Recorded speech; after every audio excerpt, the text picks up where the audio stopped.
Every competitive Pokemon player is aware of the tiering system and how it works. Despite this, less people know of technicalities. This is mainly because they're rarely present in competitive play, but even so, I still find them fascinating, which is why I want to discuss them. You probably are wondering what a technicality is though, so I'll explain it. While exceptions do exist to this, technicalities arise when a Pokemon is found to have not been good enough to be OU, but have happened after the generation was finished. Even though Smogon could place them in UU, doing so would cause significantly more controversy than it would with the most recent generation, as those older generations have established communities who don't want their perfect meta to be altered. As such, Pokemon who are OU by technicality live in shame, as they don't exist in OU while never having been tried in UU like their UUBL counterparts. So that explains the title of the video, but which Pokemon are OU by technicality? Gens 1, 2, 3, and 8 lack technicalities. In Gen 8's case, it's merely because it's too recent to have any of these, and lacks those exceptions I'll be getting to later. Meanwhile, Gens 2 and 3 are here because every Pokemon that could have been labeled as a technicality has already been tried in UU, which explains why both generations have such a colossal UUBL list. Sheeplaw did tell me that he remembered seeing technicalities in Gens 2 and 3, but he got no response when he asked BKC's Discord server about it, so I'm guessing that it wasn't the case. However, OU by technicality did exist in Gen 1 before making this video. It wasn't until I had the script finished actually that the generation went over a tiering adjustment, and as such I won't be covering those Pokemon in this video.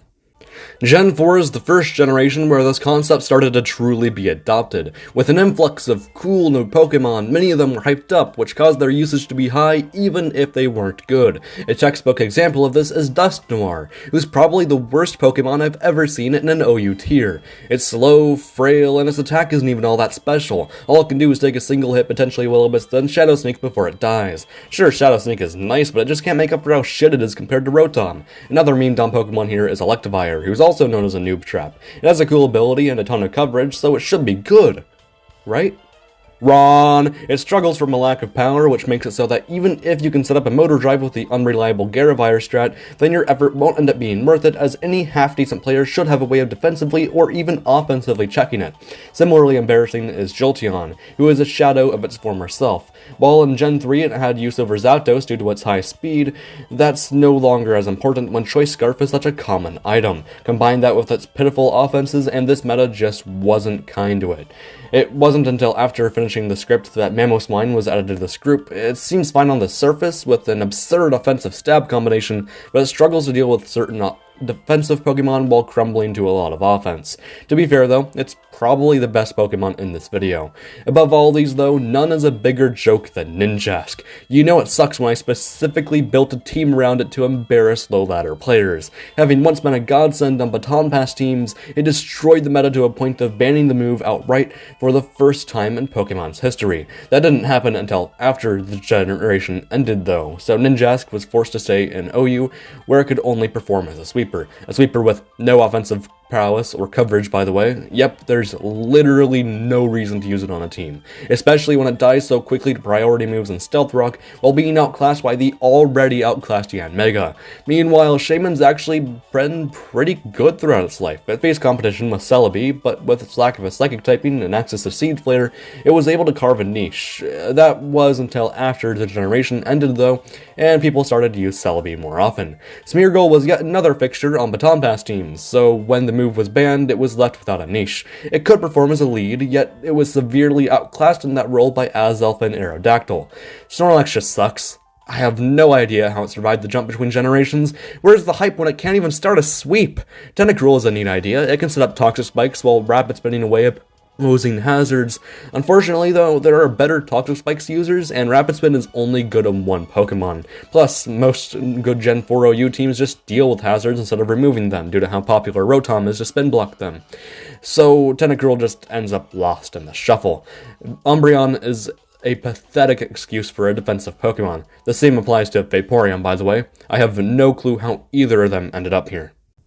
Gen 5 is the highest number of technicality Pokemon. This is because the tier always changes. Since it's such a mess, many Pokemon who were once viable have taken themselves out of viability. Blissey just couldn't keep up. It can't check Keldeo, which makes it a liability, and even though it can check Latios, that's simply not enough. When Latios is as strong as it is, you need something that can both survive and take it out. Combine that with how it gets no passive recovery under Sand, and you have a Pokemon who just couldn't handle the power creep. Donphan, Dugtrio, Espeon, and Venusaur were all useful under Sun. However, once the playstyle proved to be a liability, none of them ended up being used. That oversimplifies things, though, so let me explain in more detail. Sun was once useful because Dugtrio could trap the Pokemon who threatened the team style. Eventually, though, Arena Trap proved itself to be uncompetitive, which resulted in the ability's ban. The ability was the only reason the team style was useful to begin with, so it ended up making every Sun Pokemon unviable. That's not the only reason for Espeon, though, as it was also used as the best baton pass recipient in the game. With the ability Magic Bounce, there was nothing you could do to stop it if it had boosts passed to it. With this, the move was banned, and Espeon was unable to perform due to it being outclassed by Alakazam.